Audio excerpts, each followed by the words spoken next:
இந்த திட்டம் எவ்வாறு செயற்படுத்தப்படவிருக்கிறது, எவ்வாறு மக்களுக்கு கையளிக்கப்படவிருக்கின்றது என்பதை தெளிவுபடுத்துகின்ற வீடியோ காணொளி அடுத்து உங்களுக்காக இலத்திரனியல் திரையிலே.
දේශී ජන ප්‍රජාවට සාධාරණය ඉටු කිරීමට වර්තමාන ජාතික ජන බලවේගයේ ආණ්ඩුව පියවර ගනිමින් සිටී.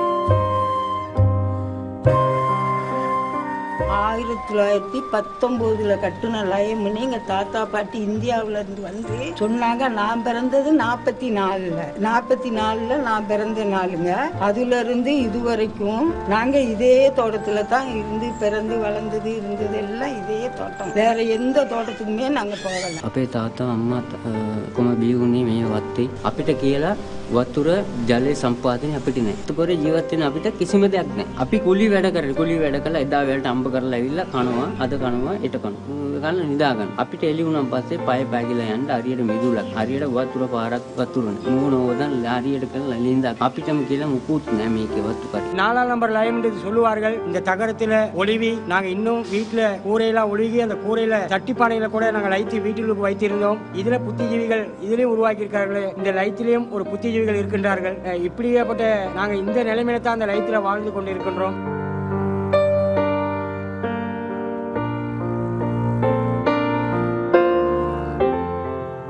මලයකම් ප්‍රජාව මෙරටට පැමිණ වසර 200ක් පිරීම නිමිත්තෙන් 2023 වසරේ ඔක්තෝබර් මාස 23 වන දින හැටන් නගරයේදී පැවති කඳුකර දමිළ ප්‍රජාවගේ ජාතික සමුළුවේදී ජාතික ජන බලවේගයේ නායක අනුර කුමාර දිසානායක මහතා ඒ සපත කිරීම හැටන් ප්‍රකාශය මගින් තහවුරු කළේ ඔවුන් විපක්ෂයේ සිටියදීමයි.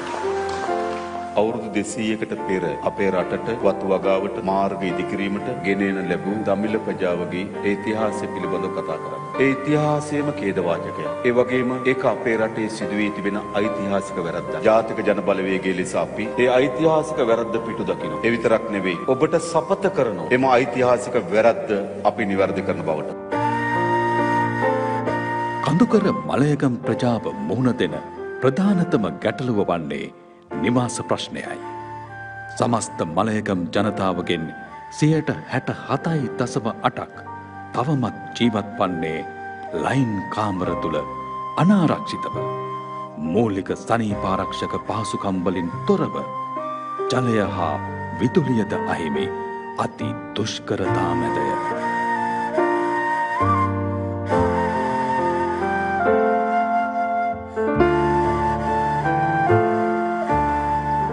අසරණ තුගී බවින් හෙම්බත්ව සිටින මේ ප්‍රජාව දීර්ඝ කාලයක් පුරා දැඩි පීඩනයකට ලක්ව සිටියවුන්ය.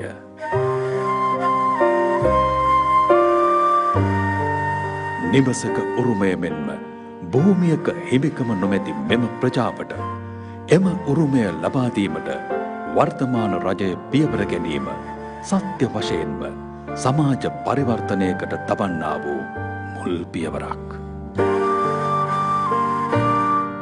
මේ ආදරණීය මිනිසුන් වෙනුවෙන් හෘදයාංගමව ඉදිරිපත් වී එම ජනතාවගේ සීනයක් පමණක් වූ නිවසක අයිතිය ලබා දීමට ඇමති සමන්ත විද්‍යාරත්න මහතාද කැපවී සිටීම අතිශයින් ප්‍රශංසනීය කරුණක්. මෙතන වෙන්නේ අපි අද මේ ඉන්නේ හපුතලේ ආසනයේ හල්දුමුල්ල ප්‍රාදේශීය කොට්ටාසේ කබරගල කියන ප්‍රදේශයේ ඉන්නේ. පුණාගල කබරගල. මේ ප්‍රදේශයේ මේ ලයිමක් දැන් අවුරුදු 2කට වගේ පෙර ආතුව 2023 නාය ගිහිල්ලා පවුල් 50ක්. ඒ කාලේ නිලධාරීන්ට සිද්ධ වුණේ මේ අනාථ කඳවුරක් දාලා පදිංචි කරන්න. ඒ අනුව මෙතන වහපු තේ ෆැක්ටරි එක පවුල් 50ක් පදිංචි කරා. අද වෙනකන් ඉන්නේ තාම මේ වහපු තේ ෆැක්ටරි. ඒතකොට දැන් අපි ජීවත් වෙන්නේ අවුරුදු 60 70 කාලයක් නේ. ඉතින් ඒකෙන් අවුරුදු 2ක් 3ක් අනාථ කඳවුරුත් එක අනාථ කඳවුරක දරුවොත් එක්ක ඉන්නවා කියලා ඉන්න හිතුනොත් ඔය අහන් ඉන්න අයට හිතන්න කොහොම තත්ත්වයක් ඇති වේද කියලා. මලේගම් ප්‍රජාව ලංකාවට ඇවිල්ලා අවුරුදු 200ක් පිරුණා. ජනාධිපති වෙන්න ඉස්සෙල්ලා අන්න සහෝදර 60 වලට ගිහිල්ලා ඓතිහාසික ප්‍රකාශයක් කර 60 ප්‍රකාශය කියලා. අන්න ඒකදී අපි එකඟුණා මේ වතුකරේ ජනතාවට නොදීපු අයිතිවාසිකම් අපේ රජයක් යටතේ දෙනවා කියලා. ඉඩමක් දෙනවා කිව්වා, ගියක් දෙනවා කිව්වා. ඒ වගේ මේ අයට ලිපිනයක්වත් තාම නැහැ මේ වතුකරේ ජනතාවට ලියුම් එන්නේ වතු අධිකාරිනම. අපි තීන්දුව කරා අපේ බලය අපි ආණ්ඩුව ගත්තට පස්සේ මේ අනාථ කඳවුරේ ඉන්න මේ ජනතාව තවත් මේ අනාථ කඳවුර වල නොතියා කඩිනමින් මේ ගෙවල් ටික හදලා දෙන්න ඕනේ. කඳවුරේ වැඩ පටන් ගත්තේ මේ නිවාස හදන කඳවුරේ වැඩ පටන් ගත්තේ පහුගිය මාර්තු 15 වෙනිදා. අද පාර්ලිමේන්තුවේ 225න් 4 දෙනෙක් මෙතන වැඩ. මන් සමග අපේ නියෝජ්‍ය ඇමති සුන්දරලිංග ප්‍රදීප් සහෝදරයා ඉන්නවා. අපේ අම්බිකා සැමුවෙල් සහෝදරයා ඉන්නවා. අපේ කීර්තන සෙල්වරාජ් සහෝදරයා ඉන්නවා. අපේ රවීන්ද්‍ර බණ්ඩාර සහෝදරයා ඉන්නවා. ඒ කණ්ඩායම අපි වැඩ. මෙම වර්ෂයේ නිවාස 4700ක්ද තවත් නිවාස 5300ක් 2026 වර්ෂයේදීද ඉන්දීය රජයේ ආධාරමත ලබා දීමටත් ඉදිරියේදී මෙම සමස්ත ජනතාවටම ඇති නිවාස ප්‍රශ්නය විසඳීමට වත්මන් ආණ්ඩුව කැපවී ක්‍රියා කරන බවට සපත කොට ඇත. இப்போ இந்த வெளிமலை எஸ்டேட்டில் எனக்கு வீடு திட்டம் வந்து அது வீடு கிடைச்சிருக்குது. அதனால இங்கே வந்திருக்கேன். எனக்கு 3 பிள்ளைகள் இருக்காங்க. உவா பென்டிஷனில் தான் லயத்தில் தான் வசிக்கிறோம். பெரிய வசதிகளும் இல்லை. மக ஏலவல் செய்கிறாங்க. போன வருஷம் ஓலவல் எழுதினாங்க.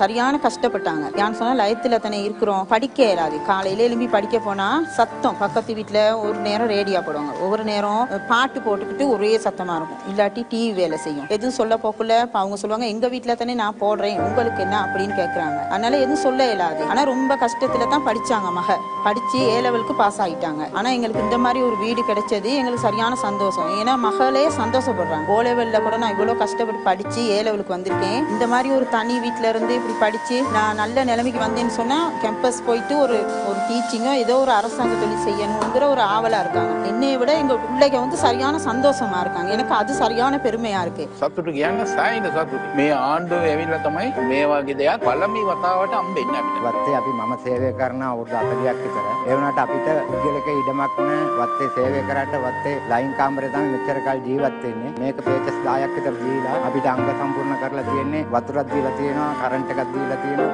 195ක් වැඩවර වෙගෙන අවිලා තියෙනවා. අපිට ගේ හම්බ වෙනවා කියලා අපි සතුටෙන් දෙන් ඉන්නේ. අපි හරි දුකෙන් මේ ෆැක්ටරිය හිටියේ. දැන් තමයි අපිට හරියට සතුටු වෙන්නේ. මලයගම් ප්‍රජාවට පළාත් පාලන ආයතන පමණක් නොව පාර්ලිමේන්තුවද නියෝජනය කිරීමට අවස්ථාව ලබා දී සමාජයේ ඉහළටම ඔසවා තැබීමට කටයුතු කර ඇත. මෙවැනි පසුබිමක සුව පහසු නිවසක් සනීපාරක්ෂක ජීවිතයක් යන තේමාව පෙරදැරි කරගෙන ශ්‍රී ලංකා රජය ඉන්දියානු රජය සමග එක්ව මෙම මලයගම් ප්‍රජාවගේ ජීවන තත්ත්වය උසස් කිරීමේ අරමුණෙන් ඉදිකරනු ලබන නිවාස ව්‍යාපෘති මගින් අරුත් ගැන්වෙන්නේ වැවිලි ප්‍රජාව සඳහා උදෙක් නිවසක් ලබා දීමක් පමණක් නොව මව්බිමට ජවයක් සපයන ගෞරවනීය පුරවැසියෙක් බවට පරිවර්තනය කිරීමේ මූලික අඩිතාලමයි.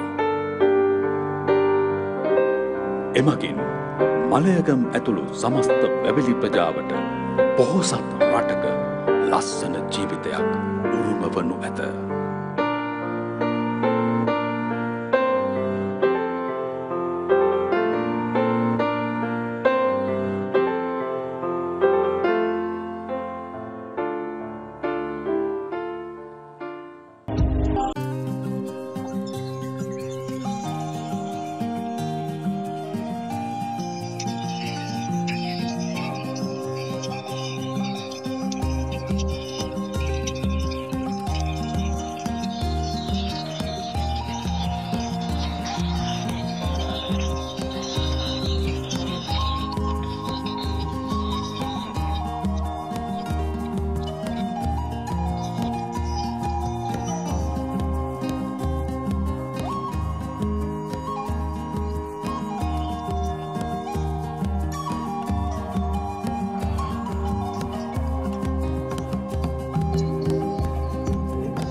200 வருடங்களுக்கு முன்பு இந்த இலங்கை திருநாட்டுக்கு வருகை தந்த மக்கள் இப்பொழுது இலங்கையின் மொத்த சனத்தொகையில் 1 மில்லியன் வீதமாக வாழ்ந்து வருகின்றார்கள். 1 மில்லியன் மக்கள் வாழ்ந்து வருகின்றார்கள். இவர்களுடைய எண்ணிக்கையை பார்க்கின்ற பொழுது 67% மக்கள் இன்னும் தொடர் குடியிருப்பிலே வாழ்ந்து வருகின்றார்கள். ஆகவே இவர்களுடைய வீட்டு கனவு அத்தோடு காணி கனவு என்பது நனவாகும் தருணம் இது. ஆகவே இந்த வேளையில் பணிவன்போடு நாங்கள் உங்களுடைய பலமான கரகோஸ்துக்கு மத்தியில் மேடைக்கு வரவேற்கின்றோம் இலங்கை ஜனநாயக சோசலிச குடியரசின் கௌரவ ஜனாதிபதி அனுருகுமார திசாநாயக்க அவர்களை. මලයාග මහල්ෂී කඳුකරේ සතුට ඔබේ නෙතට දැනෙන වෙලාවේ ඔබ ඇමතිව සඳහා මගේ ගෞරවනීය ආරාධනය ශ්‍රී ලංකා ප්‍රජාතාන්ත්‍රික සමාජවාදී ජනරජයකරු ජනාධිපති අනුර කුමාර දිසානායක මැතිතුමනි ඔබතුමාට ආයිබෝවන් වණක්කම් මෙම අවස්ථාවට සම්බන්ධ වෙලා ඉන්න අපේ අමාත්‍යවරුන් විශේෂයෙන්ම ඉන්දියානු රජයේ ශ්‍රී ලංකා මහා කොමසාරිස්තුමා අපේ ආණ්ඩුකාරතුමා අපේ නියෝජ්‍ය අමාත්‍යවරුන් අපේ මන්ත්‍රීවරුන් ඒ වගේම අමාත්‍යංශ ලේකම්තුමා ඇතුළු නිලධාරී මණ්ඩලය ඒ වගේම අද නිවාසයක් ඉදිකර ගැනීම සඳහා හිමිකම ලබන මලයගම් ප්‍රජාව නියෝජනය කරන අම්මලා තාත්තලා සහෝදරවරුනි. இங்கு வருகை தந்திருக்கிற மதகுருமார்களே, இந்திய உயர்ஸ்தானிகர்களே, அமைச்சர்களே, ஆளுநர்களே, பாராளுமன்ற உறுப்பினர்களே, அரசு அதிகாரிகளே, அதேபோல் மலையகத்திலிருந்து இன்று வருகை தந்திருக்கிற, இன்று அந்த உரித்தை பெற்றுக்கொள்ளக்கூடிய வருகை தந்திருக்கிற சகோதரிகளே, சகோதரர்களே, தாய்மார்களே, ශ්‍රී ලංකාවත් ඉන්දියාවත් අතර තිබෙන දිගු කාලන ඓතිහාසික සබඳතාවයන් ඒ වගේම ඉන්දියාවත් ඉන්දියානු ජනතාවත් ශ්‍රී ලංකාව කෙරෙහි සහ ජනතාව කෙරෙහි දක්වන ලෙන්ගතුභාවය පිළිබඳවත් සංකේතයක් තමයි අද දින මේ නිවාස වැඩසටහන හරහා පෙන්눔 කරන්නේ. இலங்கைக்கும் இந்தியாவுக்கும் காணப்படுற அந்த வரலாற்று முக்கியத்துவம் வாய்ந்த உறவின் ஒரு வெளிப்பாடாகத்தான் இன்று இந்த நிகழ்வு இடம்பெற்று கொண்டிருக்கிறது. අපි දන්නවා ඉන්දියානු රජය සහ ඉන්දියාව දිගු කාලයක් ඓතිහාසික සබඳතාවයන් ශ්‍රී ලංකාව සමග තිබෙනවා. இந்தியாவுக்கும் இலங்கைக்கும் வரலாற்று ரீதியான தொடர்புகள் காணப்படுகின்றது. විශේෂයෙන්ම පහුගිය ආර්ථිකයේ බිඳ වැටීමේදී $3 බිලියන 3කට ආසන්න ආධාරයක් ලබා දී ණය ආධාරයක් ලබා දීලා අපේ රටේ ජනතාවට අවශ්‍ය වන ඖෂධ සහ අනිකුත් උවමනාවන් ඉටු කර ගැනීම සඳහා විශාල දායකත්වයක් සැපෙව්වා. விசேடமாக நாம் பொருளாதாரத்தில் வீழ்ந்து கிடக்கின்ற பொழுது மருத்துவ மற்றும் அத்தியாவசிய பொருட்களை கொள்வனவு செய்வதற்காக நிதி உதவினை இந்திய அரசு நமக்கு வழங்கியது. ඒ වගේම අපි ආර්ථික අර්බුදයෙන් නිදහස් වීමේදී වැදගත්ම සාධකය තමයි ණය ප්‍රතිවගත කර ගැනීම. அதாவது நாங்கள் இந்த பொருளாதாரத்திலிருந்து விடுபடுவதற்கு நெருக்கடி விடுபடுவதற்கு ஒரு காரணம் மீண்டும் இதை கடன் அடைப்பது. එම ණය ප්‍රතිවගත කර ගැනීම වැඩසටහනේදී ඉන්දියාව ඉතාමත් උද්‍යෝගිමත් සහයක් අපිට ලබා දීම හේතු කොටගෙන පහුගිය අවුරුදු දෙසැම්බර් මාසයේ 21 වෙනිදා අපිට ණය ප්‍රතිවගත කර ගැනීම වැඩසටහන අවසන් කරන්න හැකියාව ලැබුණා. இந்த நாங்கள் முன்னெடுக்கின்ற இந்த பொருளாதார நடவடிக்கையை மேம்படுத்துவதற்காக இந்திய அரசு எமக்கு மிகப்பெரிய உதவிகளை செய்து வருகிறது. අනතුරුව අපේ රටේ ආර්ථිකය ස්ථාවර කර ගැනීමත් ස්ථාවර කර ගැනීමෙන් පසුව ආර්ථික ඉදිරියට වර්ධනය කර ගැනීම සඳහා ඉන්දියානු රජයේ විසින් විශාල මූල්‍යම ආධාර ශ්‍රී ලංකා රජය වෙත ලබා දෙමින් තිබෙනවා. ඒක ඉතාමත් වැදගත් අපේ රටේ ආර්ථික ස්ථාවර කර ගැනීම සඳහා ඉදිරියට යන ගමනේදී. எமது நாட்டின் பொருளாதாரத்தை வளர்ச்சி வீதத்தில் கொண்டு செல்வதற்கும் எமது பொருளாதாரத்தை ஸ்திர தன்மை அடைவதற்கும் இந்திய அரசு தொடர்ந்து வழங்கும் உதவிகள் அளப்பெரியது. ඒ වගේම ආගමික ස්ථාන සඳහා සූර්ය බල ව්‍යාපෘති ක්‍රියාත්මක කිරීම, සාමාන්‍ය ජනතාවගේ ජන ජීවිත නගා සිටුවීම සඳහා ක්‍රියාසිත කර්මාන්ත දියුණු කිරීම සඳහා සහාය දැක්වීම, ඒ වගේම මලයගම් ජනතාව සඳහා නිවාස ඉදි කර ගැනීම සඳහා සහාය දැක්වීම, විශේෂයෙන්ම අපේ අනුරාධපුර දුම්රිය මාර්ගය අපට ණය ආධාරයකට ලැබිලා තිබුණා දුම්රිය සංඥා පද්ධතිය. ඒ ණය මුදල මුළුමනින්ම ආධාරයක් බවට පත් කරන්න ඉන්දියානු අග්‍රාමාත්‍යතුමා මාගේ ඉන්දියානු සංචාරය එකඟතාවය පළ කරා. அதே போல மதத்தலங்களுக்கு சூரிய மின்சக்தியை வழங்குவது, அதே போல பல்வேறுபட்ட திட்டங்கள், விசேடமாக மலையக மக்களுக்கான உதவி, அதே போல அனுராதபுர பகுதிக்கான வழங்கிய இந்த உதவிகளை முழுமையாக ஒரு இலவசமாக வழங்கியதற்காக எனது இந்தியா பயணத்திலே பிரதமர் நரேந்திர மோடி அவர்கள் கூறியிருந்தார். එහින් අපේ රටේ ආර්ථිකයත් සමාජ ජීවිතයත් උසස් කර ගැනීම සඳහා ඉන්දියානු රාජ්‍ය දක්වන මේ සහායට ඉන්දියානු අග්‍රාමාත්‍ය මෝදි අගමැතිතුමාටත් ඒ වගේම ඉන්දියානු ජනතාවටත් ඒ කාර්ය ශ්‍රී ලංකාව තුළ මෙහෙවනු ලබන අපේ මහා කොමසාරිස්තුමාටත් විශේෂයෙන්ම අපි ස්තුතිවන්ත වෙන්න මේ අවස්ථාව උපයෝග කරගන්නවා. அதே போல தொடர்ச்சியாக எமது நாட்டிற்காக செய்து வரும் உதவிக்காக இந்திய பிரதமர் நரேந்திர மோடி, அதே போல இந்தியா நாட்டு மக்கள், அதே போல எமது இலங்கைக்கான தூதுவருக்கும் நாங்கள் நன்றியினை தெரிவித்துக் கொள்கின்றோம். අප දන්නවා අපේ රට තුළ මේ මලයගම් ජනපජාව ඉතාමත් සුවිශේෂී ජනපජාවක්. மலையக மக்கள் இந்த நாட்டிலே ஒரு முக்கியத்துவம் வாய்ந்த மக்கள். අපේ ආර්ථිකයේ ඉතාමත් ප්‍රබලතම වැඩ කොටසක් මෙම ජනතාව විසින් ඉටු කරනවා. எமது நாட்டின் பொருளாதாரத்தின் முதுகெலும்பாக இருந்த மக்கள் අවුරුදු 202කට ආසන්න කාලයක් මේ මහ පොළොවත් එක්ක හැප්පෙමින් මේ නිෂ්පාදනයන් සඳහා තමන්ගේ දායකත්වය ලබා දෙමින් සුවිශේෂී මෙහෙයක් ඉටු කරනවා. 200 வருடங்களாக இந்த நாட்டின் பொருளாதாரத்தை மேம்படுத்துவதற்காக இந்த மண்ணோடு இந்த மக்கள் ஒன்றிணைந்து மிகப்பெரிய காரியத்தை எமது நாட்டுக்கு செய்து கொடுத்திருக்கிறார்கள். මීට අවුරුදු 202කට පෙර එම ජනතාව ශ්‍රී ලංකාව වෙත එන ගමනේදීත් විශාල ප්‍රමාණයක් තැනින් තැන ලෙඩ රෝග විවිධ උපද්‍රව හේතු කොටගෙන මිය ගියා. அவர் 200 வருடங்களுக்கு முன்பு இந்தியாவிலிருந்து இலங்கைக்கு வந்த இந்த மலையக மக்கள் பல்வேறுபட்ட துன்பங்களுக்கும் துயரங்களுக்கும் முகம் கொடுத்து இடையிலே பல உயிர்களும் மாண்ட செய்திகளை நாங்கள் கேள்விப்பட்டிருக்கிறோம். ඇත්ත ගත්තොත් මේ අවුරුදු 202ත් ඔවුන් මිය යමින් ජීවත් වෙනවා. உண்மையில் இந்த 202 வருடங்கள் அவர்கள் இறக்காமல் வாழ்ந்து கொண்டிருக்கிறார்கள். ඒ නිසා ආණ්ඩුවක් හැටියට සමාජයක් හැටියට විශාල වගකීමක් තිබෙනවා. එම ජනතාවගේ මූලික උවමනාවන් සහ ඔවුන්ට සැපවත් ජීවිතයක් ලබා දීමේ වගකීමක් අපට තිබෙනවා. அரசாங்கம் என்ற வகையிலும் நாடு என்ற வகையிலும் அந்த மக்களுடைய பிரச்சனைகளுக்கு தீர்வை வழங்குவதற்கு நாங்கள் கடமைப்பட்டிருக்கிறோம். ඒදී අපි ශේෂ්ත්‍ර කීපයක් කෙරෙහි අවධානය යොමු කරලා තිබෙනවා. அதேபோல் பல்வேறுபட்ட துறைகளை நாங்கள் முக்கியத்துவம் கொடுத்திருக்கிறோம். පළමුව මෙම ජනතාවට අපේ රටේ කිසිදු බිම් අඟලක් හිමි නොවන ජනපජාවක් මේ අතර ජීවත් වෙනවා. அதேபோல இந்த நாட்டிலே வாழ்கின்ற மக்களுக்கு ஒரு கைப்பிடி அளவேலும் நிலம் சொந்தமாக இல்லை. එම ප්‍රජාවන්ට ඉඩමක හිමිකම නිවාසයක හිමිකම ලබා දීම රාජ්‍යක වගකීමක්. ඒ සඳහා අපේ වැවිලි කර්මාන්ත අමාත්‍යතුමත් අපේ නිවාස අමාත්‍යතුමත් විශාල වෙහෙසක් දරනවා. අපි එම කාර්ය ඉටු කිරීම සඳහා වැඩපිළිවෙලක නිරත වෙමින් තිබෙනවා. எனவே இந்த மக்களுக்கு காணி உரிமை வீட்டு உரிமையை வழங்குவதற்காக வீடமைப்பு அமைச்சும் அதே போல பெருந்தோட்டத்துறை அமைச்சும் மிகவும் பாடுபட்டு இவர்கள் தன்னுடைய சேவைகளை செய்து கொண்டிருக்கிறார்கள். දෙවනි කරුණ තමන්ගේ ජීවිතේ සාධාරණ ලෙස පවත්වාගෙන යාම සඳහා සාධාරණ වැටුපක් ලබා දිය යුතුයි. இவர்களுக்கு தன் வாழ்க்கை கொண்டு செல்வதற்கு சாதாரணமான சம்பள உயர்வை வழங்கப்பட வேண்டும்.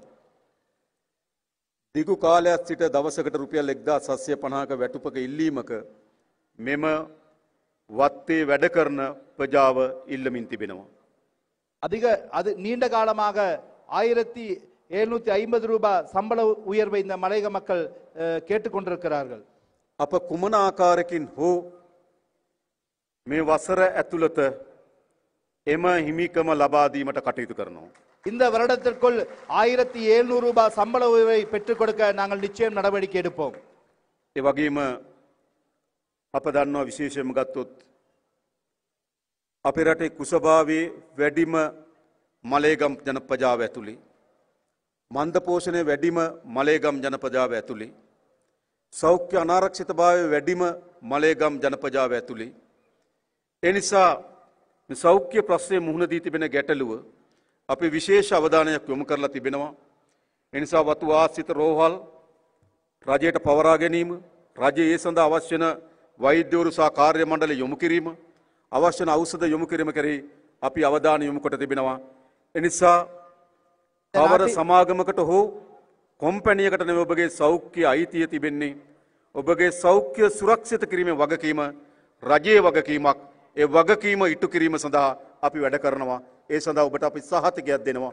ඔබගේ සෞඛ්‍ය නිසි ජීවිතයක් ලබා දීම සඳහා කටයුතු කරන්න. இந்த நாட்டிலே பசியாலும் மந்த போசனம் அதே போல சிறந்த மருத்துவ சேவை இல்லாமல் இன்று மலையக மக்கள் வாழ்ந்து கொண்டிருக்கிறார்கள். எனவே இந்த மக்களுடைய சுகாதாரத்துறையை மேம்படுத்துவதற்காக தோட்டப்புறங்களில் இருக்கின்ற வைத்தியசாலைகளை அரசு பொறுப்பேற்று அந்த மக்களுக்கு சிறந்த வசதிகளுடன் கூடிய வைத்திய சேவை வழங்க எமது அரசாங்கம் நடவடிக்கை எடுத்து வருகிறது என்பதை நான் கூறிக்கொள்ள விரும்புகிறேன். ඒ වගේම අපි දන්නා මේ සෞඛ්‍ය ගැටලුවත් එක්ක පානීය ජල ගැටලුව විශාල ලෙස ගැට ගැහිලා තිබෙනවා. சுகாதார பிரச்சனையிலே குடிநீர் என்பது மிகப்பெரிய பிரச்சனையாக காணப்படுகிறது. ඒ නිසා පුරවැසියන්ට ඉතාමත් පිරිසුදු ජල ප්‍රභවකින් වතුර ලබා ගැනීමේ අයිතිය, පිරිසුදු ජලය පානය කර ගැනීම සඳහා අයිතිය අපි තහවුරු කර යුතුයි. ඒ නිසා වර්තමාන රජය நாட்டு மக்களுக்கு சுத்தமான குடிநீரை வழங்கும் உரிமையை நாங்கள் உறுதி செய்வோம். එනිසා වර්තමාන රජය ඉදිරි වසර කීපයේ ප්‍රමුඛතාවයම ලබා දෙන්නේ පිරිසිදු පානීය ජලය පුරවැසියන් වෙත ලබා දීම සඳහා අවශ්‍ය වන ව්‍යාපෘති සඳහා වැඩිම මුදල් ප්‍රමාණයක් වෙන් කරන්න අපි එළඹෙන අයවැයලයකිනුත් බලාපොරොත්තු වෙමින් ඉන්නවා. நாட்டு மக்களுக்கு சுத்தமான குடிநீரை பெற்றுக் கொடுப்பதற்காக எதிர்வரும் வரவு செலவு திட்டத்திலும் அதே போல எதிர்வரும் ஆண்டுகளிலே அதிமுக்கியத்துவம் வாய்ந்த திட்டங்களை நாங்கள் அறிமுகம் செய்ய இருக்கிறோம். ඒ වගේම අපි හඳුනාගෙන තිබෙනවා මේ ජනපජාව මුහුණ දී තිබෙන චක්‍රීය මේ දුගීභාවය පිළිබඳ ප්‍රශ්නෙන් ගොඩේීමේදී එක් ප්‍රධාන මෙවලමක් අධ්‍යාපනය. இந்த மக்கள் இந்த நிலையிலிருந்து மீண்டு வருவதற்கு கல்வி ஒரு முக்கியமான காரணமாக விளங்குகின்றது. අධ්‍යාපනය සහ දුප්පත්භාවය අතර විශාල සබඳතාවයක් තිබෙනවා. கல்விக்கும் ஏழ்மைக்கும் நெருங்கிய தொடர்பு இருக்கிறது. දුප්පත් නම් නූගත් නම් දුප්පත්. ஏழ்மை என்றால் அறியாமை, அறியாமை என்றால் ஏழ்மை. එනිසා මේ ජනතාව දුගීභාවයේ මුදවා ගැනීමේදී වැදගත්ම සාධකයක් අධ්‍යාපනය. இந்த மக்களிலிருந்து மீட்டெடுக்க மிக முக்கியமான ஒரு சாதனம் கல்வி. එනිසා විශේෂයෙන්ම ග්‍රාමීය වතුආශ්‍රිත පාසල්වල ඇති වී තිබෙන බිඳවැටීම් පිළිබඳ අපි අධ්‍යයනය කරලා තිබෙනවා. விசேஷமாக தோட்டப்புற பாடசாலைகளின் கல்வியினுடைய வீழ்ச்சியை நாங்கள் அறிந்து வைத்திருக்கிறோம். හැම දරුවෙකුටම තමන්ගේ භාෂාවෙන් අධ්‍යාපන හැදෑරීමේ අයිතිය සෑම දරුවෙකුටම සමාන ලෙස අධ්‍යාපන හැදෑරීමේ අයිතිය අපි තහවුරු කළ යුතුයි. அனைத்து மாணவர்களுக்கும் சமனான கல்வி வாய்ப்பை வழங்குவதை நாங்கள் உறுதி செய்வோம். ඒ ප්‍රධාන මෙවලමක් අපේ රටේ ජනතාව දුප්පත්භාවයෙන් මුදවා ගන්න. அதற்கு மிக மிக முக்கியமான காரணம் நாட்டு மக்களை வறுமையிலிருந்து மீட்டெடுப்பதாகும். ඊළඟ ප්‍රධාන දේ මානසික නිදහස. அதே போல அவர்கள் மனநிலை சரியாக இருக்க வேண்டும். අපිට මූලික වශයෙන් මිනිසෙක් ගත්තොත් ඉන්න නිවහනක්, ජීවත් වෙන්න ආදාය මාර්ගයක්, හොඳ සෞඛ්‍ය සම්පන්න ජීවිතයක්, දරුවන්ට අධ්‍යාපනය, මානසික සුවය. அதாவது அவர்கள் நிம்மதியாக வாழ்வதற்கு இருப்பதற்கு வீடு, சிறந்த பொருளாதாரம், சிறந்த சூழல் அவர்களுக்கு காணப்பட வேண்டும். ඒ ඕනෑම පුරවැසියෙකුගේ මූලික අයිතිවාසිකම්. அது ஒவ்வொரு பிரஜையினுடைய அடிப்படை உரிமையாகும். එනිසා මේ කරුණු පහවත් අවම වශයෙන් පුරවැසියෙකුට ලබා දීම රාජ්‍යක වගකීමක්. எனவே இந்த அடிப்படை உரிமையை பெற்றுக் கொடுப்பது அரசாங்கத்தின் முதன்மையான வேலையாகும். ඒ පිළිබඳ අපි වැඩ කටයුතු කරමින් ඉන්නවා. அதற்காக நாங்கள் வேலைகளை செய்து கொண்டிருக்கிறோம். ඒ වගේම මා දන්නවා අපේ රටේ විශේෂයෙන් මලේගම් ප්‍රජාව කෙරෙහි සංස්කෘතිකම වශයෙන් සමාජීය වශයෙන් ඔවුන්ට ඉබින් ගරුත්වය, ඔවුන්ට හිමි පිළිගැනීම කොතනද තිබෙන්නේ? இன்று மலையக மக்கள் அவருடைய கலை கலாச்சாரம் அதே போல பொருளாதாரம் அவருடைய கௌரவம் எங்கே இருக்கிறது? ඔවුන්ට සමාජයේ හිමි ගරුත්වය, සංස්කෘතික අයිතිවාසිකම් වල හිමිකම ඉතාමත් පහත් අඩියකට තිබෙන්නේ. அவர்களுடைய சமூகத்தில் இருக்கின்ற அந்த அந்தஸ்து அதே போல அவருடைய இந்த நிலைமை சமூகத்திலே அடிமட்டத்திலே இருக்கிறது. එනිසා අපේ රජයේ විශාල අවධානයක් යොමු කරනවා සෑම ජනතාවගේම සංස්කෘතිකම අයිතිවාසිකම් වල තිබෙන ගෞරවය, එහි අනන්‍යතාවය, එහි වටිනාකමට හිමි සමාජයක් අපි නිර්මාණය කළ යුතුයි. அந்த மக்களுடைய கலை கலாச்சாரத்துக்கு சரியான கௌரவத்தை வழங்கி அவர்களை உயர்வான இடத்துக்கு நாங்கள் கொண்டு செல்ல வேண்டும். ඔබගේ මිතුන් මිත්තන් අවුරුදු 202කට පෙර ලංකාවට ආවා. அவர்கள் மூதாதையர்கள் 202 வருடங்களுக்கு முன்பு இலங்கைக்கு வந்தார்கள். පරම්පරා ගණනාවක් මේ මහ පොළොවත් එක්ක හැප්පුණා. பரம்பரை பலர் இந்த மண்ணிலே தான் இருந்தார்கள். අපේ ආර්ථිකයට ජීවය දෙන විශාල වෙහෙසක් දරුවා. நமது நாட்டு பொருளாதாரத்துக்கு முதுகெலும்பாக இருந்தார்கள். මිය ගියා. இறந்தார்கள். මේ මහ පොළොවේ පස් බවට පත් වුණා. இந்த மண்ணுக்கு உரமாக மாறினார்கள். ඔබ පිටස්තරයෙක් වෙන්නේ කොහොමද? ඔබ මේ රටේ අනන්‍යතාවයත් සහිත ජන ප්‍රජාවක් ලෙස අපි පිළිගත යුතුයි. ඒ ගෞරවය, හිමිකම අපි ලබා දිය යුතුයි. நீங்கள் இந்த நாட்டினுடைய மக்களாக நாங்கள் ஏற்றுக்கொள்ள வேண்டும். நீங்கள் இந்த நாட்டினுடைய முத்து. ඕනෑම ජන ප්‍රජාවකට ආර්ථික වශයෙන් වගේම එම ජන ප්‍රජාවගේ සංස්කෘතික අනන්‍යතාවයට තිබෙන ගෞරවය, වටිනාකම ඔවුන් දෙවනි පන්නේ පුරවැසියන් කරනවා වෙනුවට ඔවුන් සමාන පුරවැසියන් බවට පත් කරනවා. அவருடைய இந்த தேவைகளை கொண்டு அவர்கள் நாட்டிலே இரண்டாம் தர பிரஜைகளாக இருக்காமல் இந்த நாட்டிலே சமனான பிரஜையாக வாழ்வதற்கு நாங்கள் நடவடிக்கை எடுப்போம். අදහන ආගම අනුව அவர்கள் பின்பற்றுகின்ற மதத்தின் அடிப்படையில், අනුගමනය කරන සංස්කෘතිය අනුව, அவர்கள் பின்பற்றுகின்ற கலாச்சாரத்தின் அடிப்படையில், කතා කරන භාෂාව අනුව, பேசுகின்ற மொழியின் அடிப்படையில் උස් මිටිකම් පවතින යුගයේ පැරණි ලෝකයට අයිති යුගයක්. அவர்கள் பிறகு பழைய யுகத்தில் தான் அவர்கள் பிரித்து பார்ப்பார்கள். තාමත් අපේ රටේ இன்னும் எமது நாட்டிலே එම පැරණි ලෝකයට අයිති බොහෝ මෙවලම් උස්සගෙන යන ව්‍යාපාර තිබෙනවා. இன்னும் எமது நாட்டிலே பலர் இந்த பழைய கால சம்பிரதாயங்களை முன்னோக்கி கொண்டு செல்ல முயற்சிக்கிறார்கள். අපි තා පැහැදිලිව කියන්න කැමතියි. நாங்கள் தெளிவாக கூறுகிறோம். අපේ ප්‍රතිපත්ති ස්ථාවරයි. எங்களுடைய கொள்கை අපේ ප්‍රතිපත්ති සාධාරණයි. எங்களுடைய சாதாரணம். අපේ ප්‍රතිපත්ති යුක්ති සාගතයි. எங்களுடைய கொள்கை நேர்மையானது. ඔබ කතා කරන්නේ කුමන භාෂාවද? அவர்கள் பேசுகின்ற மொழி. ඔබ අදහන්නේ කුමන ආගමද? நீங்கள் பின்பற்றுகின்ற மதம். ඔබ අනුගමනය කරන්නේ කුමන සංස්කෘතියද? நீங்கள் பின்பற்றுகின்ற கலை கலாச்சாரம். ඒවා ද්විතීකයි. எல்லாம் நியாயமானது. ප්‍රධාන වන්නේ කුමක්ද? முதன்மையானது என்ன? ඔබ මිනිසෙක්. நீங்கள் மனிதர்கள். මේ මහ පොළොවේ ඉපදෙනවා. இந்த மண்ணிலே பிறந்து මේ ආර්ථිකයත් එක්ක පොරබදනවා. இந்த பொருளாதாரத்தோடு ஒன்றிணைந்து මියදෙනවා. மரித்து මේ මහ පොළොවේ පස් බවට පත් වෙනවා. இந்த மண்ணுக்கு உரமாக மாறுகிறீர்கள். කුමක්ද ඇති වෙන වෙනස? என்ன இதனுடைய என்ன வேறுபாடு? එනිසා අපි අලුත් සමාජයක් නිර්මාණය කළ යුතුයි. எனவே நாங்கள் புதிய ஒரு சமுதாயத்தை கட்டி எழுப்ப හැම வேண்டும். අනන්‍යතාවයටම ගරු කරන இந்த தனித்துவத்தை நாங்கள் மதிக்கின்றோம். හැම අනන්‍යතාවයක්ම පිළිගන්න அந்த தனித்துவத்தை நாங்கள் ஏற்றுக்கொள்கின்றோம். අනන්‍යතාවයන් සතුරුභාවයේ සංකේත නොවේ. அந்த அந்த வேறுபாடுகள் ஏற்றுக்கொள்ள முடியாதவை அல்ல. අනන්‍යතාවයන්ට ගරු කරන නව සමාජයක් අපි නිර්මාණය කළ යුතුයි. எனவே இந்த வேற்றுமைகளை ஏற்றுக்கொள்ளக்கூடிய நிலைமை நாங்கள் உருவாக்க வேண்டும். එනිසා අපිට මෙහෙයුම් දෙකක් තිබෙනවා. මෙම ප්‍රජාවන්ට ලබා දිය යුතු ආර්ථික ජීවිතය ලබා දීමත් හිමිකම තිබෙන සමාජ ජීවිතය ලබා දීමත් කියන පෙරමුණු දෙකේම මෙහෙයුමක අපි සිටිය යුතුයි. அதே போல இந்த மக்களுக்கு சிறப்பான பொருளாதார கட்டமையும் இந்த மக்களுடைய உரிமைகளையும் பெற்றுக் கொடுப்பது எமது அரசாங்கத்தின் பொறுப்பு. ඒ සඳහා තමයි අපේ ආණ්ඩුව කටයුතු කරමින් තිබෙන්නේ. அதற்காகத்தான் எமது அரசாங்கம் செயல்பட்டு கொண்டிருக்கிறது. ඒ වගේම මා විශේෂයෙන් අවධාරණය කළ යුතු කරුණක් තිබෙනවා. அதே போல நாங்கள் விசேடமாக சில விடயங்களை கூற வேண்டும். මේ මලේගම් ජනතාව දශක ගණනාවක් තිස්සේ තෝරාගත්තු දේශපාලන ව්‍යාපාර තිබුණා. இந்த மலையக மக்கள் பல வருட காலமாக தாங்கள் தெரிவு செய்யப்பட்ட அரசியல் கட்சிகள் இருந்தன. දීර්ඝ කාලයක්. நீண்ட காலம்.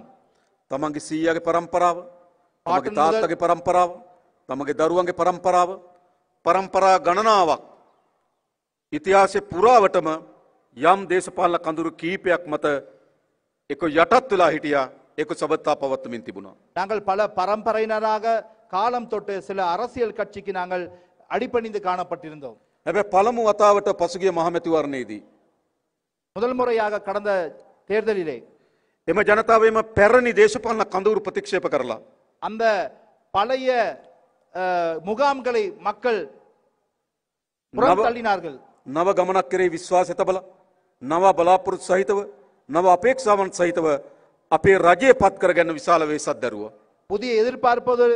புதிய எதிர்பார்ப்போடு புதிய அரசாங்கத்தை இந்த மக்கள் நியமித்திருந்தார்கள். පළමු වතාවට මලේගම් ජනපජාව නියෝජනය කරමින් முதல் முறையாக மலையக மக்களை பிரதிநிதித்துவம் செய்து සහෝදරු සහෝදරියන් ගණනාවක් சகோதர சகோதரிகள் பெரும்பாலானோர் ජාතික දේශපාලන ව්‍යාපාරකින් පත් කරලා වන්න සමත් වුණා. தேசிய அரசியலிலே ஈடுபடுவதற்கு வாய்ப்பு கிடைத்தது. ඒ අය කවුද? அவர்கள் யார்? ඔබගේ අසල්වැසියන්, உங்களுடைய பக்கத்து வீட்டார், ඔබගේ මිතුරන්, உங்களுடைய நண்பர்கள், ඔබගේ ඥාතීන්, உங்களுடைய உறவினர்கள். පළමු වතාවට முதல் முறையாக ඔබගේ ඥාතිය, ඔබගේ මිතුරා, ඔබගේ ගමේ කෙනා, ඔබගේ අසල්වැසියා உங்களுடைய පාර්ලිමේන්තුවට එව්වා. உங்களுடைய ஊரில் உள்ள அயலவர்கள். ඒ ලංකා දේශපාලනයේ විශාල පරිවර්තනයක්. இலங்கை அரசியலிலே ஒரு முக்கியமான மாற்றம் இதுவாகும். ඇයි ඔබ එවැනි නිර්භීත තීරණයක් ගත්තේ? ஏன் நீங்கள் அவ்வாறான ஒரு தீர்மானத்தை மேற்கொண்டிருந்தீர்கள்? ඔබ අප කෙරෙහි විශ්වාසය තැබුවා. நீங்கள் எங்கள் மீது வைத்திருந்த நம்பிக்கையின் அடிப்படையில். එහෙනම් අපේ වගකීම කුමක්ද? எங்களுடைய பொறுப்பு என்ன? ඔබ අප කෙරෙහි තබන විශ්වාස බිඳකින්වත් බිඳ වැටෙන්න ඉඩ නොදී நீங்கள் எங்கள் மீது வைத்திருந்த நம்பிக்கையை ஒரு துளியளவேனும் சிதைக்காமல் ඒ විශ්වාසය ශක්තිමත් කරමින් ඉදිරියට ගෙන යාම තමයි අපේ වගකීම. அந்த நம்பிக்கையை நாங்கள் தொடர்ச்சியாக முன்னோக்கி கொண்டு வருவதுதான் எங்களுடைய எதிர்பார்ப்பு. ඒ වගකීම අපි ඉටු කරන්න සූදානම්. அந்த பொறுப்பை அந்த நம்பிக்கையை நாங்கள் முன்னோக்கி கொண்டு செல்வோம். මා දන්නවා මලේගම් ජනතාව විශේෂ ප්‍රශ්න සමුදායකට මුහුණ තිබෙන බව ඇත්ත. மலையக மக்களுக்கு பல்வேறுபட்ட பிரச்சனைகள் காணப்படுவது உண்மை. ඒ වගේම පොදුවේ ජනතාව විශාල ප්‍රශ්න සමුදායකට මුහුණ දී තිබෙනවා. இன்று நாட்டு மக்களும் பொதுவான பிரச்சனைகளுக்கு முகங்கொடுத்திருக்கிறார்கள். අද ගමකට ගියත් නගරයකට ගියත් ඇහෙන ප්‍රධානතම ඉල්ලීම තමයි තමන්ගේ දරුවා මත්ද්‍රව්‍ය වලට ගොදුරු වීමේ අනතුරු. තමන්ගේ දරුවා මත්ද්‍රව්‍ය වල ගොදුරක් බවට පත් වෙලා තමන්ගේ ජීවිතය විනාශ කර ගැනීමේ අනතුරු පිළිබඳව සෑම විටම අපිට හඬ නැගෙනවා. இன்று நாங்கள் ஊர்களுக்கு செல்கின்ற பொழுது மக்களுடைய எதிர்பார்ப்பு என்ன? நாட்டிலே போதைப் பொருளை ஒழிக்க வேண்டும், தங்களுடைய பிள்ளைகளை இந்த போதைப் பொருளிலிருந்து மீட்டுத் தர வேண்டும் இன்று மக்கள் கோரிக்கையாக இருக்கிறது. මේ රාජ්‍ය යාන්ත්‍රණයට පමණක් අවසන් කළ හැකි දෙයක් නොවේ. இதை நாங்கள் அரசாங்கத்தினால் மாத்திரம் இது முடிவுக்கு கொண்டு வர முடியாது. මේ සඳහා ජනතාවගේ සහාය අවශ්‍යයි. இதற்காக உங்களுடைய மக்களுடைய ஒத்துழைப்பு மிக முக்கியம். අපි පියවරක් ඉදිරියට තිබ්බා. நாங்கள் ஒரு செயல்பாட்டை நாங்கள் ஆரம்பித்திருக்கிறோம். චිත්‍රය භයානකයි. அந்த செயல்பாடு பயங்கரமானது.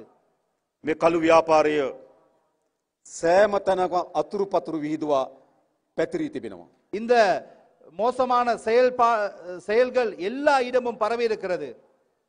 පොලිසිය තුල, போலீசார் மத்தியிலும், හමුදාව තුල, ராணுவத்தின் மத்தியிலும், කස්ටම් එක තුල, ආර්එම්යු එක තුල, ඉමිග්‍රේෂන් එක ඇතුලේ මේ ආදි ශේෂ්ත්‍ර ගණනාවක පැතිරලා තිබෙනවා. எல்லா இடங்களிலும் இது ஊடுருவி இருக்கிறது.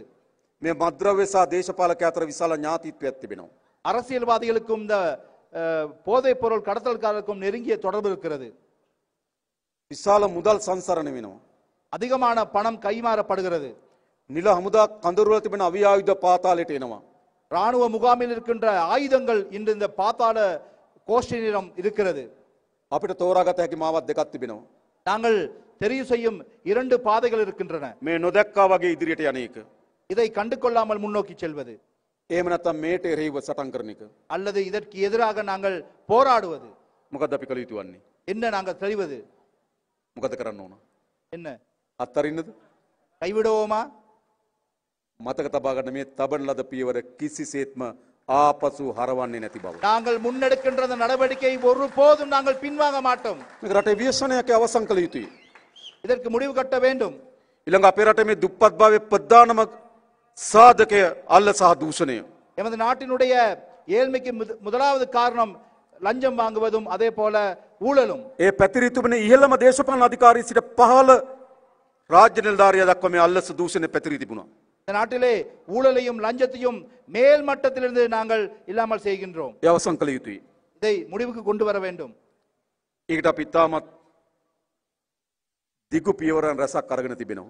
நாங்கள் மிக நீண்ட காரியங்களை நாங்கள் நடவடிக்கையை நாங்கள் முன்னெடுத்து வருகிறோம். හැබැයි අපි දන්නවා මේ ක්‍රියාමාර්ගවලට එරෙහිව යන දේශපාලනය අනුතුරුදායකයි. இந்த நடவடிக்கைக்கு எதிரான சில அரசியல் செயல்பாடுகளும் ඔවුන් සතු තියෙන මූල්‍ය බලය, அவர்கள் இருக்கின்ற பணபலம், ඔවුන් රාජ්‍ය බලය හැසිරීම විසින් ඔවුන්ට රාජ්‍ය යාන්ත්‍රණ ඇතුළේ තිබෙන සබත්තාවයන්, அதாவது அரச நிர்வாகத்தை உள்ளிருந்து அவர்கள் இயக்குவதற்கும் அவர்களுக்கு විවිධ කළු ව්‍යාපාරයන් සමග තිබෙන සබත්තාවයන්, அந்த வியாபாரத்தோடு அவர்கள் தொடர்பு வைத்திருக்கிறார்கள். නීති විරෝධී අවි ආයුධ ඔවුන් අතර සංසරණය වීම தடை செய்யப்பட்ட ஆயுதங்கள் அவரிடம் இருக்கிறது. ආදී බොහෝ දී තිබෙනවා. இல்லாம அவரிடம் இருக்கிறது. එහෙත් அதனால் මේ කාර්ය දෙක කළ යුතුයි. இந்த காரியத்தை நாங்கள் செய்து முடிக்க ඒට අපි ඉතාමත් නිර්භීත පියවරක් අරන් තිබෙනවා. ඒක අපි නොනවත්වා ඉදිරියට ගෙන යන බව මම ඔබට සපත කොට ප්‍රකාශ කරනවා. எனவே இந்த நடவடிக்கையை நாங்கள் முடிவு கொண்டு வருவதற்கு நாங்கள் நடவடிக்கையை மேற்கொண்டு வருகிறோம் என்பதை நான் கூறிக்கொள்ள விரும்புகிறேன். අනතුරු අපි ආර්ථික විශාල පිම්මක් ගත යුතුයි. அடுத்து நாங்கள் பொருளாதாரத்தில் மிகப்பெரிய பாய்ச்சலை செய்ய வேண்டியிருக்கிறது. ශේෂ්ත්‍ර ගණනාවක් අපි තෝරාගෙන තිබෙනවා. ඉදිරි වසර කීපය ඇතුළත වේගවත් පිම්මක් ගත හැකි තැන්. நாங்கள் பல துறைகளை தெரிவு செய்திருக்கிறோம். அந்த துறைகளை முன்னேற்றுவதற்காக වරාය ආශ්‍රිත කර්මාන්තයන්, அதே போல සංචාර කර්මාන්තය ආශ්‍රිත ව්‍යාපාරයන්, මේ ආදි ශේෂ්ත්‍ර ගණනාවක් අපිට තිබෙන අපේ රටේ ආර්ථික ඉදිරියට ගත හැකි. எல்லா துறைகளிலும் பொருளாதாரத்தை முன்னேற்ற கொண்டு செல்ல எல்லா துறைகளையும் முன்னேற்ற செல்வதற்கு நாங்கள் நடவடிக்கை எடுத்து තාමත් ශක්තිමත් වැඩපිළිවෙලක් අපි හදලා තිබෙනවා. நாங்கள் முக்கியமான வேலை திட்டங்களை நாங்கள் நடைமுறைப்படுத்த අපි காத்திருக்கிறோம். ආර්ථික ස්ථාවරභාවය හදලා තිබෙනවා. நாங்கள் பொருளாதாரத்தை ஸ்திரத்தன்மை நாங்கள் அடைய ආර්ථික வேண்டும். ඉදිරි වර්ධනය අපේක්ෂාවන් අපි සකස් කරලා තිබෙනවා. அதே போல பொருளாதாரத்தின் வளர்ச்சி விகிதத்தை நாங்கள் அதிகரிக்க வேண்டும். හැබැයි ආර්ථික මොනතරම් වර්ධනය අත්පත් කරගත්තත් වැඩක් නැහැ. ඒ ප්‍රතිලාභ පහළ ජනතාවට ගලාගෙන ඉන්නේ නැත්නම්. பொருளாதாரம் எந்த ரீதியிலும் வளர்ச்சி அடைந்தால் அதன் பயன் கிடையாது. அது மக்களுக்கு சாதாரண முறையிலே சென்றடையாவிட்டால். අපිට දත්ත ඇතුලේ ආර්ථික වර්ධනයක් පෙන්눔 කරන්න පුළුවන්. நாங்கள் அறிக்கையின் அடிப்படையிலே பொருளாதார வளர்ச்சியை நாங்கள் சமர்ப்பிக்கலாம். නමුත් විය යුත්තේ කුමක්ද? ආර්ථිකය ලබා ගන්නා ජයග්‍රහණ සාමාන්‍ය ජනතාව වෙත ගලාගෙන ආ යුතුයි. நாட்டினுடைய பொருளாதார வளர்ச்சி சாதாரண மக்களுக்கு சென்றடைய வேண்டும். කොහොමද ගලාගෙන ඉන්නේ? සුළු අමධ්‍යපරම නිවසායකයන්ට සහාය ලබා දීම, කුෂිකර්මාන්තය, දීවර කර්මාන්තය ආදී ග්‍රාමීය ජනතාවගේ ජීවිතයත් එක්ක ගැට ගැසී තිබෙන ශේස්ත්‍රයන්ට සහාය ලබා දීම, මේ ආදී ශේස්ත්‍ර ගණනාවක් අපි සකස් කළ යුතුයි ආර්ථික ප්‍රතිලාභ රටේ ජනතාවට ගලාගෙන ඉන්න. இந்த நாட்டினுடைய விவசாயிகளுக்கு உற்பத்தியாளருக்கு பல்வேறுபட்ட திட்டங்கள் மூலமாக அந்த பொருளாதாரத்தை மேம்படுத்த நாங்கள் நடவடிக்கை எடுக்க வேண்டும். ගමේ පාරවල් ටික හැදෙන්න ඕන. எமது கிராமப்புறங்களிலே பாதைகள் ගමේ වැව් ටික හැදෙන්න ඕන. குளங்கள் கட்டப்பட வேண்டும். ගමේ කුඩා කුඩා සංවර්ධන ව්‍යාපෘති සිද්ධ වෙන්න ඕන. எமது பிரதேச சின்ன சின்ன அபிவிருத்திகளை மேற்கொள்ளப்பட வேண்டும். ජනතාව අතර සල්ලි ගලාගෙන එන්න ඕනකම තිබෙනවා. மக்களுக்கு அந்த பணம் கைமாறுகின்ற அந்த முறையை நாங்கள் ඒ නිසා අපේ ඉදිරි වර්ෂ කීපයේ ප්‍රධානම අභියෝගය සහ ඉලක්කය எனவே நாங்கள் எதிர்வரும் இந்த අපි ආර්ථිකය අත්පත් කරගන්නා ජයග්‍රහණ සාමාන්‍ය ජනතාව වෙත ලබා දෙන්නේ කොහොමද? ඒ පිළිබඳව තමයි අපි අවධානය යොමු කරලා තිබෙන්නේ. எனவே நாங்கள் சிறப்பான வேலை திட்டம் மூலமாக 3 மாதத்துக்குள் இந்த அடிப்படை தேவைகளை பூர்த்தி செய்வதற்கு நாங்கள் நடவடிக்கை எடுத்து வருகின்றோம். පසුගිය අවුරුද්දේ අලුත් දේශපාලන පරිවර්තනයකට මුල් පියවර තැබුවා. நாங்கள் புதிய ஒரு அரசியல் கலாச்சாரத்துக்கு நாங்கள் பிரவேசித்திருக்கிறோம். ඒ සෙමින් එහෙත් ස්ථාවරව ගමන් කරමින් තිබෙනවා. இந்த ස්ථිරතன்மை வந்திருக்கின்றது. අප ඔබට එකඟ වූ බොහෝ කරුණු තිබෙනවා. நாங்கள் உங்களிடம் கூறிய பல காரணங்கள் இருக்கின்றன. බොහෝ එකඟතාවයන් තිබෙනවා. பல එම එකඟතාවයන් ඉටු කිරීමේ බර අපේ දෙවුර මත පවරගෙන අපි වැඩ කරනවා. உங்களிடம் செய்து கொள்ளப்பட்ட இந்த ஒப்பந்தத்தை நிச்சயம் நாங்கள் செய்து முடிக்க எங்களுக்கு சக்தி இருக்கிறது. අපිට විශ්වාසයක් තිබෙනවා. எங்களுக்கு நம்பிக்கை இருக்கிறது. අපේ රට මේ තිබුණු තත්වයෙන් எங்கள் நாடு இருந்த நிலையில் ඉතාම සාර්ථක ලෙස ඉදිරියට ගෙන යා හැකි. மிகவும் வெற்றிகரமான முறையிலே நாங்கள் முன்னோக்கி கொண்டு செல்வோம். අපේ ජනතාවගේ මේ ජීවන තත්වය සාර්ථක ලෙස උසස් කළ හැකි. எங்களுடைய மக்களுடைய வாழ்க்கை முறையை வெற்றிகரமாக நாங்கள் உயர்த்துவோம். ඒ වෙනුවෙන් අපි පොරබදනවා. அதற்காக நாங்கள் செயல்படுவோம். අප විශ්වාස කරන මේ අභියෝගය අපිට ජයග්‍රහණය කරන්න පුළුවන්. நாங்கள் நம்பிக்கை கொள்கிறோம் இந்த சவாலை நாங்கள் வெற்றி கொள்வதற்கு. ඒ වෙනුවෙන් අපි සියලු දෙනාම එකතු වෙමු කියලා ආරාධනා කරමින් இதற்காக நாங்கள் அனைவரும் ஒன்றிணைய வேண்டும் என்று கூறிக்கொண்டு නැවත වතාවක් ඉන්දියානු මහ කොමසාරිස්තුමාටත් විශේෂයෙන්ම ඉන්දියානු රජයටත් එහි ජනතාවටත් ස්තුතිවන්ත වෙමින් මම නතර වෙනවා. බොහොම ස්තුතියි සියලු දෙනාටම. மீண்டும் ஒருமுறை இந்தியா தூதரகத்துக்கும் இந்தியா பிரதமருக்கும் மக்களுக்கும் நன்றி கூறி விடைபெறுகின்றேன். நன்றி, வணக்கம்.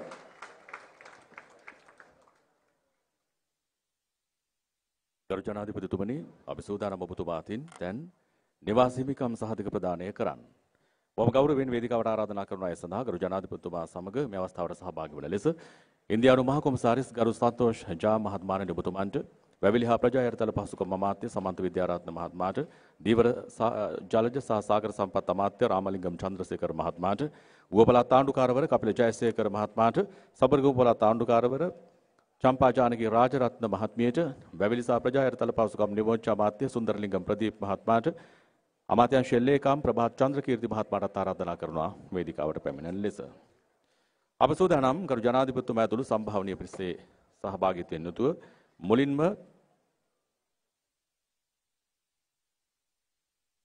ඉදිකෙරෙන නිවස සඳහා හිමිකම් සහතික පිරිනමන්න.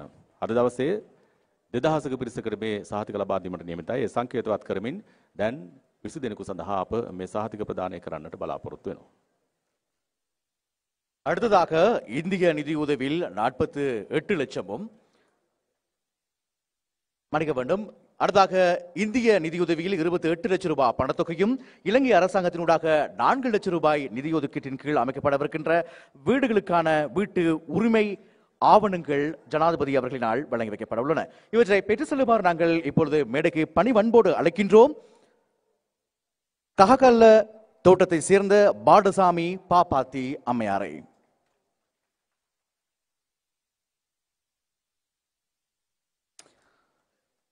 அடுத்ததாக பூனாகல தோட்டத்தை சேர்ந்த திருமதி செல்லையா மகேஸ்வரி அம்மையாரை அழைக்கின்றோம்.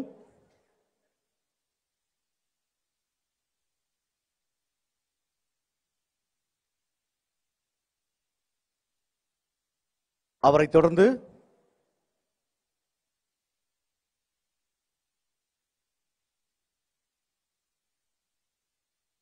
லியன்காவெல தோட்டத்தை சேர்ந்த திருவாளர் ரெங்கன் நடராஜ் அவர்களை அழைக்கின்றோம்.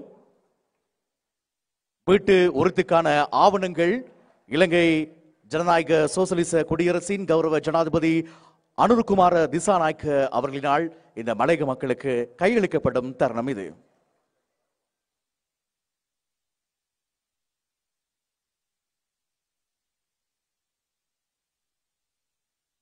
அவரைத் தொடர்ந்து அப்புத்தலை தோட்டத்தை சேர்ந்த திருவாளர் எஸ் லட்சுமன் அவர்களுக்கு வீட்டு உறுதிக்கான ஆவணம் கையளிக்கப்படுகின்றது.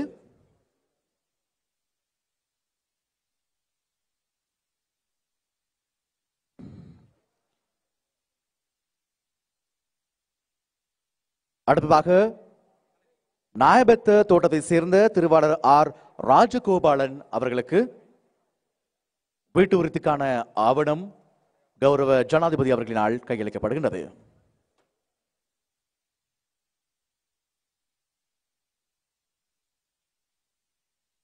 அடுத்ததாக கர்கில்ஸ் தோட்டத்தை சேர்ந்த திருமதி டி எம் விமலா அம்மையாருக்கு வீட்டு உறுதிக்கான ஆவணம் வழங்கி வைக்கப்படுகின்றது.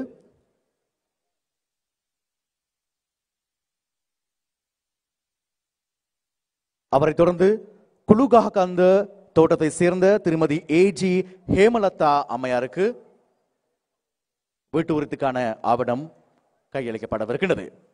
28 லட்சம் ரூபாய் இந்திய நிதி ஒதுக்கீடு, 4 லட்சம் ரூபாய் இலங்கை நிதி ஒதுக்கீட்டின் கீழ் அமைக்கப்படவிருக்கின்ற புதிய வீடுகள், விசேடமாக அனைத்து வசதிகளும் நிறைந்த வீடுகளை மக்களுக்கு கௌரவமாக கையளிக்கும் தருணம் இது. அடுத்ததாக கிரவணாகெட்டி தோட்டத்தை சேர்ந்த திருவாளர் ராஜமணி சுரேந்திரன் அவருக்கு வீட்டு உறுதிக்கான ஆவணம் கையளிக்கப்படும் தருணம் இது. அவரைத் தொடர்ந்து ரங்கள தோட்டத்தை சேர்ந்த திருமதி ஏ மூக்காய் அம்மையாருக்கு வீட்டு உறுதிக்கான ஆவணம் கையளிக்கப்படவிருக்கின்றது.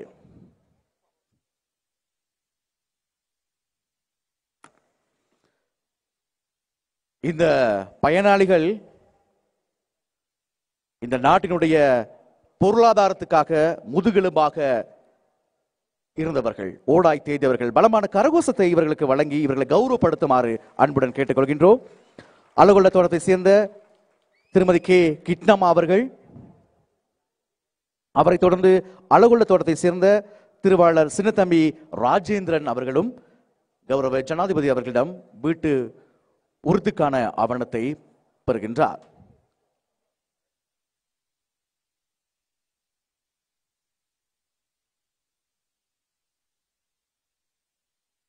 ரத்வத்தை தோட்டத்தை சேர்ந்த திருமதி பூச்சி தர்மாவதி அம்மையாரை அழைக்கின்றோம். என்எஸ்ஆழ்வத்தை திருவாளர் சந்திரதாஸ் அவர்களையும் அழைக்கின்றோம்.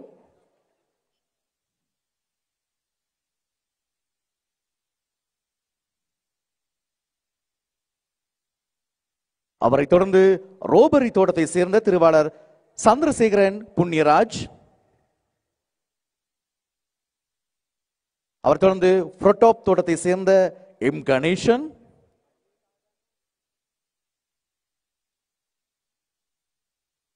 அவரைத் தொடர்ந்து ஃபர்லன் தோட்டத்தை சேர்ந்த திருவாளர் பி விஜயகுமார் அவர்கள்,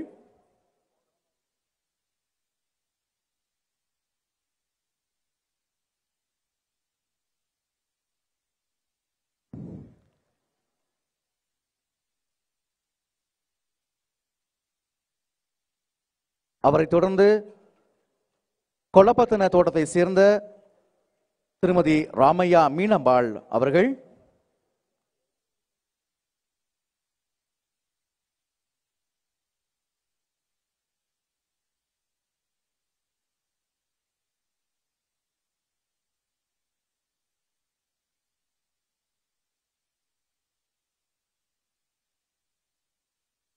இந்த வேளையில் வீட்டு உறுதிக்கான பத்திரத்தினை பெறுகின்றார் மொனராக்கலை மாவட்டம் பிபில பிரதேச செயலத்துக்கு உட்பட்ட ரோபரி தோட்டத்தை சேர்ந்த சந்திரசேகரன் புண்ணியராஜ் அவர்கள். அவரைத் தொடர்ந்து நுவரெலியா மாவட்டம் புரோட்டோப் தோட்டத்தை சேர்ந்த திருவாளர் எம் கணேசன் அவர்கள்,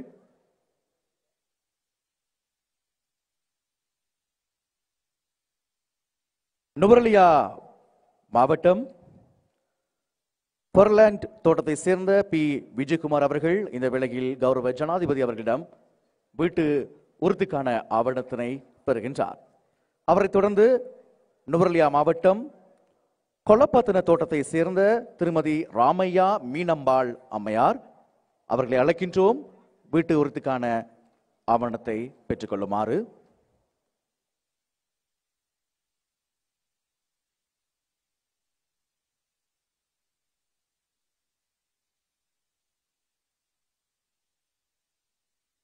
அவரைத் தொடர்ந்து ரத்தினபுரி மாவட்டம் ஹெக்பர் தோட்டத்தை சேர்ந்த திருமதி சுப்பிரமணியம் சசிமலர் அவரை அழைக்கின்றோம்.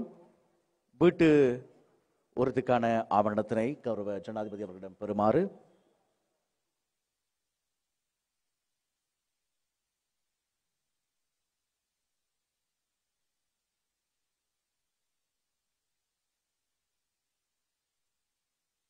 இரண்டாயிரம் பயனாளிகளுக்கு வீட்டு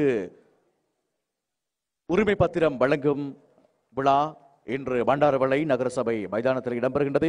இந்த வேளையில் திருமதி சுப்பிரமணியம் சசிமலர் அவர்கள் வீட்டு உறுதிக்கான ஆவணத்தினை கௌரவ ஜனாதிபதியிடம் பெறுகின்றார். அவரைத் தொடர்ந்து திருவாளர் எஸ் பால்ராஜ் அவர்களை அன்போடு அழைக்கின்றோம்.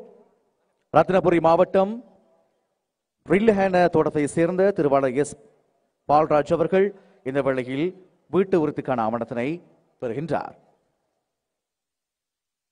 அவரைத் தொடர்ந்து ரத்தினபுரி மாவட்டம் எஹலியகொட தோட்டத்தை சேர்ந்த கே சந்திரகலா அம்மையார் அவர்களும் வீட்டு உறுதிக்கான ஆவணத்தினை இந்த வேளையில் பெறுகின்றார்கள்.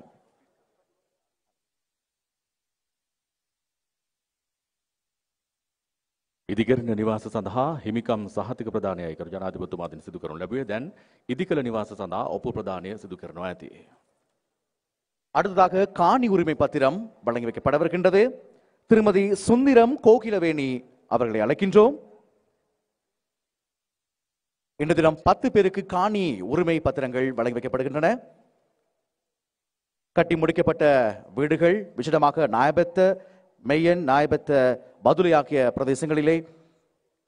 அவரை தொடர்ந்து திருமதி பழனியாண்டி பரிமளதேவி அம்மையாரை அழைக்கின்றோம்.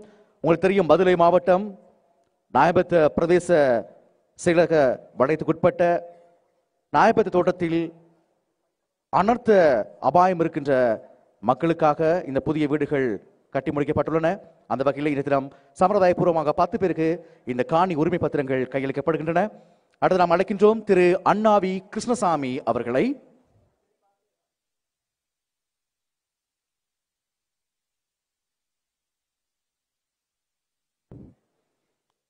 பதுளை மாவட்டம் நாயபெத்த தோட்டத்தை சேர்ந்த திருவாளர் அண்ணாவி கிருஷ்ணசாமி அவர்கள் இந்த வெளியில் காணி உரிமை பத்திரத்தை பெறுகின்றார். அவரை தொடர்ந்து நாம் அழைப்பது திருவாளர் கதிரவேலு கனகராஜ் அவர்களை.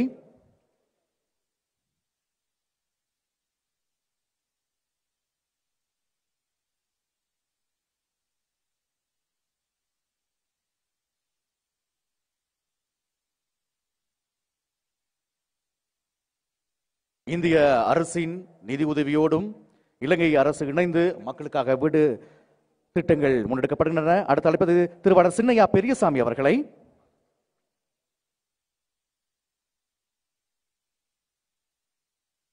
திருவாளர் சின்னையா பெரியசாமி அவர்கள் காணி உரிமை பத்திரத்தை கௌரவ ஜனாதிபதி அவர்களிடம் இந்த வேளையில் பெறுகின்றார்.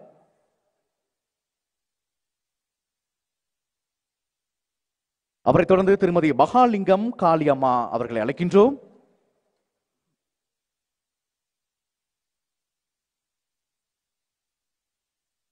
மண் சரிவு அனர்த்தத்தில் வீடுகளை இழந்த மக்களுக்கு, அபாயம் உள்ள மக்களுக்கு முதலில் வீடுகள் வழங்கி வைக்கப்படுகின்றன. திருமதி ஆறுமுகம் விஜயலட்சுமி அம்மையாரை அழைக்கின்றோம்.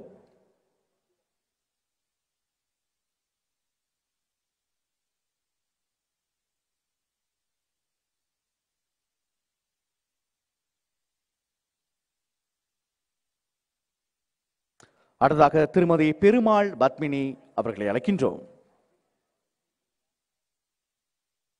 இந்திய நிதியுதவியோடு 4ஆம் கட்டமாக 10,000 வீடுகள் பயனாளிக்கு கையளிக்கப்படவிருக்கின்ற இந்த திட்டத்தில் இன்றைய தினம் 2,000 பயனாளிகளுக்கு இந்த வீட்டு உரிமை பத்திரங்கள் கையளிக்கப்படுகின்றன. இப்போது காணி உரிமை பத்திரம் பெறுகிறார் திருமதி பெருமாள் பத்மினி. அவரைத் தொடர்ந்து திருமதி விஜேந்திரன் யோகேஸ்வரி அம்மையாரை அழைக்கின்றோம்.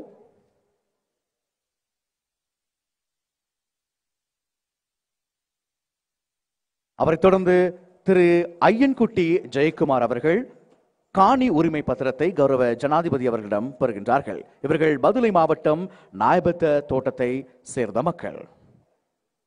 இந்த தினம் வீட்டு உரித்துக்கான ஆவணங்கள் மொத்தமாக 20 பயனாளிகளுக்கு வழங்க வைக்கப்பட்டன சம்பிரதாய பூர்வமாக. அத்தோடு காணி உரிமை பத்திரங்கள் 10 பேருக்கு இந்த வேளையில் வழங்கி வைக்கப்பட்டன. சான்றிதழ்கள் வழங்கி வைத்த எங்களுடைய கௌரவ ஜனாதிபதி அவர்களுக்கும் இந்திய உயர் ஸ்தானிகர் உள்ளிட்ட அனைத்து உயர் அதிதிகளுக்கும் இந்த வேளையில் நாங்கள் நன்றிகளை தெரிவிக்கின்றோம். இன்றைய தினம் 2,000 பயனாளிகளுக்கு வீட்டு உரித்துக்கான ஆவணங்கள் வழங்கி வைக்கப்படுகின்ற ஒரு திருநாள் பண்டாரவளை நகரிலே நகரசபை மைதானத்திலே கௌரவ ஜனாதிபதி அவர்களினால் அவர்களுடைய தலைமையிலே இடம்பெறுகின்றது. ஆகவே வீட்டு உரிமை காணி உரிமை என்கின்ற மிகப்பெரிய எதிர்பார்ப்போடு இருக்கின்ற இந்த நாட்டின் பொருளாதாரத்தை நிலைநிறுத்தும் மலையக மக்களுக்காக இவை அனைத்தும் வழங்கி வைக்கப்பட்டதை நீங்கள் இப்பொழுது நேரடியாக ரூபவாகினி மற்றும் நேத்ரா அலைவரிசையினூடாகவும் ஏனைய சகோதர அலைவரிசைகள் மற்றும் சமூக வலைத்தளங்களினூடாகவும் நீங்கள் பார்த்தீர்கள். கரு ජනාධිපතිතුමනි තව එක ඉල්ලීමක් තියෙනවා අපේ මේ දුප්පත් මලයකම් ජනතාවගෙන්. ඒක තමයි විශ්වවිද්‍යාලයක්. ඊළඟට ඔබතුමාගෙන් ඉල්ලා සිටින්නේ මේ ජනතාව විශ්වවිද්‍යාලයක්. யூனிவர்சிட்டி ஆஃப் மலையகம் இந்த மக்களுடைய மிகப்பெரிய எதிர்பார்ப்பாக இருக்கின்றது. ஆகவே மிகப்பெரிய கனவுகளோடு இருக்கின்ற இந்த மக்களுக்கு ஜனாதிபதி அவர்களுடைய தலைமையிலே பல்கலைக்கழகம் என்பது வழங்கி வைக்கப்படும் என்பதை நாங்கள் இந்த தருணத்தில் ஜனாதிபதி அவர்களிடம் மக்களின் சார்பாக கேட்டுக்கொள்கின்றோம். இன்றைய தினம் மக்களுக்கான வீட்டு உரிமை பத்திரங்கள் வழங்கி வைக்கப்பட்டன.